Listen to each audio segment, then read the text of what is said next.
My name is Veronica Mendoza. I'm a mom of two children, adults now, grandmother of 3, just happily married. My husband and I are pastors. We're pioneers, and so we've pioneered a church. We love to help people. I was treated for marginal zone lymphoma and chronic lymphocytic lymphoma.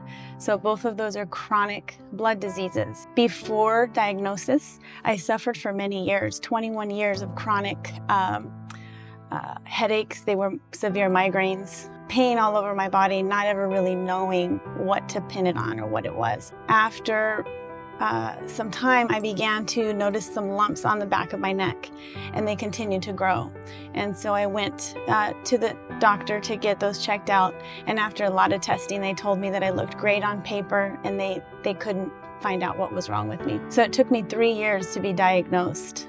I was diagnosed with the first blood cancer, and then the day before my birthday in 2021, I was diagnosed with the second blood cancer. When I was diagnosed, I was told that there was no cure and that there would never be a cure. And so I was on medication that I would have to take my whole life, but it caused a heavy burden on my body, and it would continue to cause a heavy burden. It was tough for me. I remember waiting weeks to start it. And the day that I put that pill in my mouth, it almost dissolved on my tongue because I couldn't get myself to swallow it. So one day I was scrolling through social media, again, not looking for anything because I was told there was no hope for me for a cure.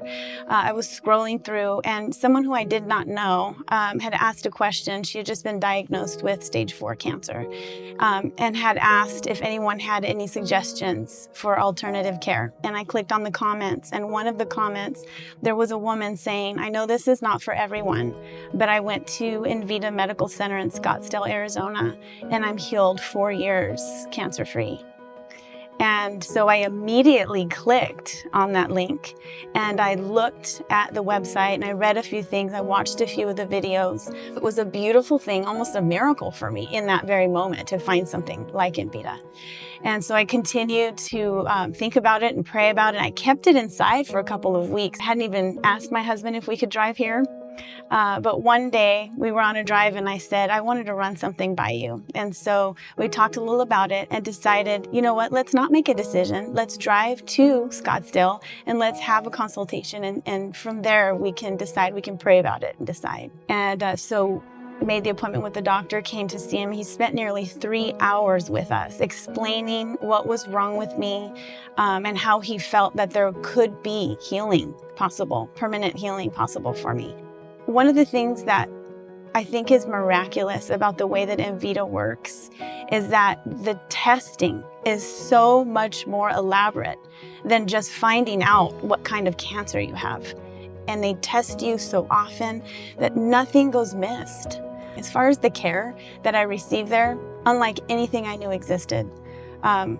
Having a chronic disease like I do, I've experienced a lot of people poking and prodding at me and caring for me, and I appreciate all of it. But the care at Envita is truly, top-notch doesn't even cover it. The way they work as a team it blew my mind. It blew my mind. I mean, everyone is watching you. Every T was crossed and every I was dotted. They assign you a floor coordinator who gets to know you in such a personable way, not just, oh, what does your chart say, and what symptoms are you feeling, and let's cross these things off. When they sit with you, and I know every person that I had advocating for me cared about me. And on top of that, man, they advocate for you. They're calling the doctor saying, hey, we need this by this time, calling the pharmacy saying we need this by this time, and everything just lines up just perfectly. After 12 weeks, almost to the dot, my scan came back completely clean. And so if you're out there and you have a blood cancer, there's hope for you.